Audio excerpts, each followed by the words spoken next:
আমরা সারা জীবন একটা তারপরের জন্য অপেক্ষা করি।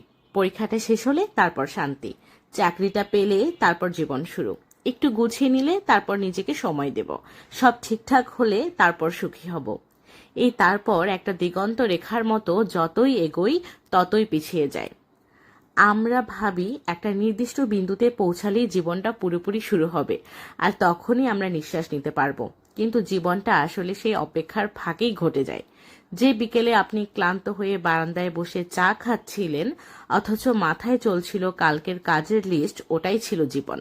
যে রাতে বন্ধুর মেসেজে হুট করে হেসে ফেলেছিলেন, যদিও মনটা ভারী ছিল, ওটাই ছিল জীবন।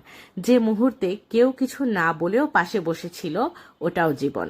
আমরা ভাবি জীবনের বড় দৃশ্যগুলো, সাফল্য, অর্জন, নিশ্চিতি, এসবই আসল।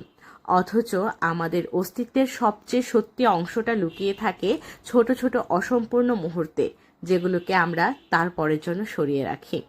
একদিন টের পাই যে তারপরের জন্য আমরা দৌড়াচ্ছিলাম, সেটা কখনো আসেনি। এসেছে অন্য কিছু, নতুন ব্যস্ততা, নতুন দুশ্চিন্তা, নতুন তারপর। আর ততদিনে সেই ছোট ছোট মুহূর্তগুলো, যেগুলো আসলেই আমাদের ছিল, ফুরিয়ে গেছে। জীবনটা কোনো গন্তব্য নয় যেখানে পৌঁছালে শুরু হবে, এটা সেই পথ যেটার উপর দিয়ে হাঁটতে হাঁটতে আমরা ভাবি আর একটু পর শুরু হবে।